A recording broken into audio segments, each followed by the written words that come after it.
Hello and welcome back to the podcast.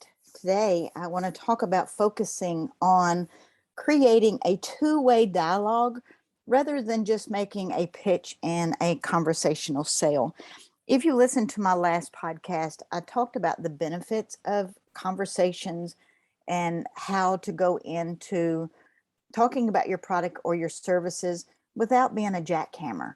There's just no reason to be in this day and time, there's no reason to be a jackhammer type sales because people have access to way too much information out on the wild web. So I know you've probably heard about somebody talking about, say, eating pizza or a donut, and you weren't even thinking about a pizza or a donut. And then all of a sudden you're going, oh my God, that sounds so good. And you start craving that food or that item, or maybe there was a sale at the store and they were on your favorite shoes, and all of a sudden you're going, I need a new pair of shoes. That is just conversational marketing at its best, where somebody mentions something and all of a sudden it is in your mind like you need it. So today I was listening to a young lady talk about a Krispy Kreme donut that she had had for breakfast. And I mean, she talked about this for like a solid 5 minutes. And everybody that was in the store that was in earshot, we all just kind of smiled because immediately you can think about the plain glazed donuts and also like those cream filled ones too. But there's just nothing better than a Krispy Kreme donut fresh from the fryer, just made its way through the curtain of that sweet glaze that nobody needs. And you know, when that hot light is on, that's precisely what you're going to get, a hot and ready donut. My husband and I have had this conversation. We laugh over it many times because we weren't aware that it was a true fact that when the hot and ready light's on, that means fresh donuts. And we were going through by one of the stores and it was kind of like, we need to turn around. I got the hot and ready. And so we went and got a donut. It's like, oh my God, it wasn't as good as I wanted it to be. Or it was extra good, way better than I thought it was going to be. So you're in your mind, if you're a Krispy Kreme fan, you can see that big red sign in your mind already. And I'm not selling you a donut. I'm just telling you about a donut. And I didn't have a donut on my to-do list, and I didn't get one today. Excuse me. But I drove by the store and I never gave it a second glance until this young lady started talking about the hot and ready sign. And everybody in earshot started smiling because we could all see the sign in our mind. We knew what she was referring to. And then as you're driving back by the store, it's like, do I cave? Do I stop and make a detour? Do I get me a donut? It's like, when do you start eating it? Do you like it immediately when you pull into the drive-through? Does it taste as good as you wanted it to?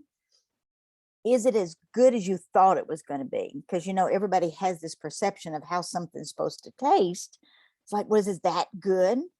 Or was it just the expectation of the donut was the best part? If you keep eating it, here's the big thing. When do you start eating it? While you're sitting in the drive-through, before you leave the parking lot, or do you actually wait until you get home? Now, if they're hot, ready, and fresh, oh my goodness, they taste so good in the parking lot with a bunch of napkins that you can never get that sticky off your finger and you're trying not to put it on your steering wheel. Yeah, I pull over in the parking lot and I always eat at least one. Yes, I said at least one. So I know better than to go past the donut shop if that's not on my menu for the day. So if you pass it up, are you still thinking about it hours later? Or do you forget about it? Does it cross your mind again, maybe at breakfast? What is it about the donut that won't go away? Literally.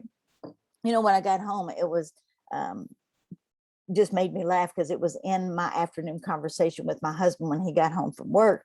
And I laughed about it because this young lady ate the donut. She was at the store talking about it. And 4 hours later, I'm telling my husband about a Krispy Kreme donut. You know, this is what we do in social media for our business. We paint the picture. We share the journey, that makes people lean in to see what we're up to. Rarely do we even have to show them the product. Every now and then you give them a little snippet here and there of your product, but we're here to paint the picture, but we don't want to spill paint on anybody. We just want to paint the picture and make the path of back to your product. That's what social media is doing for us. So when we can help people in an area that they're already struggling in, and we're telling stories that would answer the problem to that person, we become a credible person. That's how you build influence and credibility around people. Is our social posts are aimed to teach the why, the what, and the how of something, not necessarily give me your Visa card and buy from me.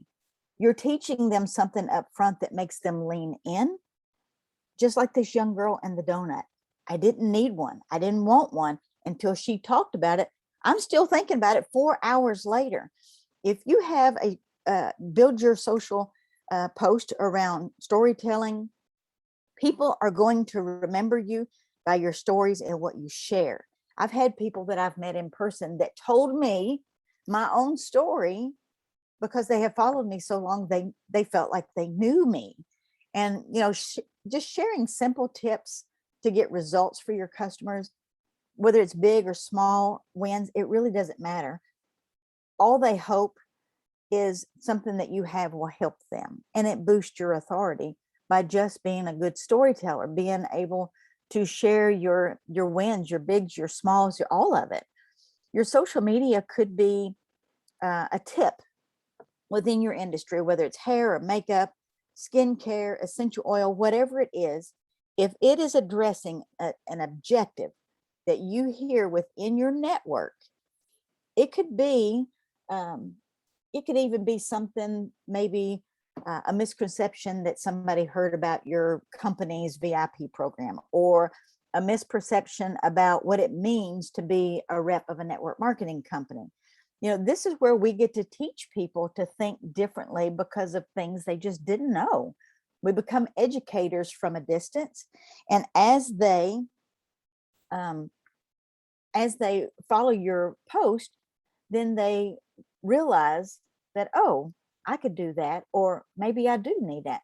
Everything you post about, everything you talk about doesn't have to be about a product. Conversational sales are straightforward. Start a conversation. Let's talk about donuts.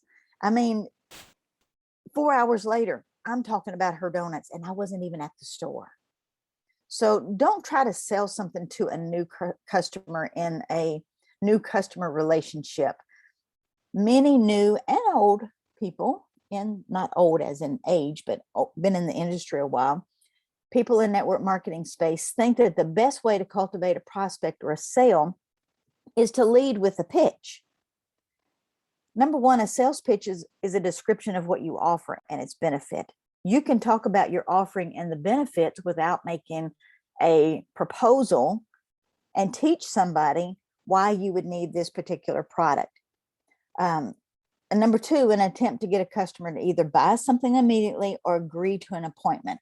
Let's get on the phone for 5 minutes. Everybody absolutely hates that phrase. At least I do. Maybe you're different. You like to get on the phone. I don't. That's what we call the close.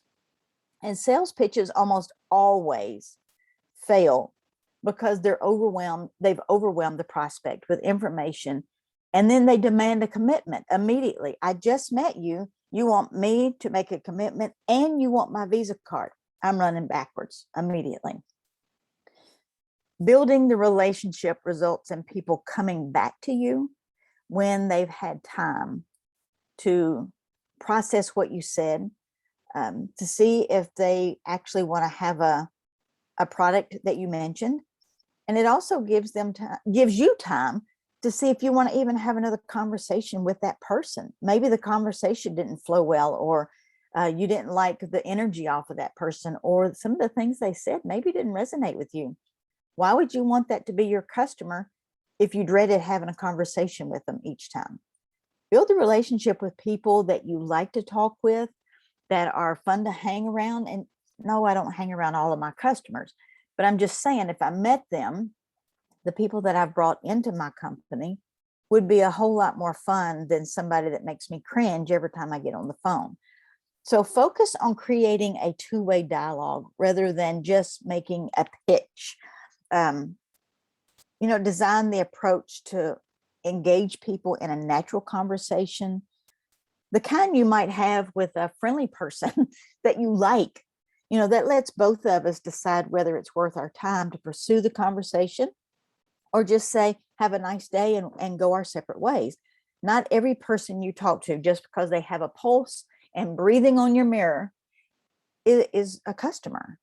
So during the conversation, you can generally tell if that is someone that you'd want to have conversation number 2 with. And if not, no harm done. But you have heard in the network marketing industry that it's a numbers game. And it's a numbers game. This is why people say it takes time to build the connection. And if you're constantly filling the funnel with new conversations, you'll see this method of filling the funnel begin to work without pressure, without hammering the products down somebody's throat. And it starts to get easy. But the first thing that I want you to understand is you have to have the conversations. And the people that say, I'm too busy, I don't have time, I work 8 to 5 and I don't have time to have conversations. You're having conversations all day long. You can use whatever excuse you would like to use, but you are having conversations somewhere with somebody all day long. So if you put on your marketing ears and you start listening to what people need, then it takes the push in, the overwhelm out of it, and you'll be happier, and so will the people that you're talking to.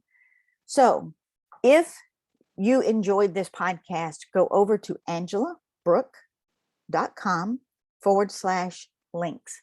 There are some downloads that you need to pick up so that can give you some insight and some ideas on conversations to get conversations started. Some people can talk natural, but when it comes to how do I blend this into a business, they get all flustered. And there's no reason to get flustered. Just be you. You're good enough. Go to Angela, ANGELA, Brook, BROOK.com/links, LINKS.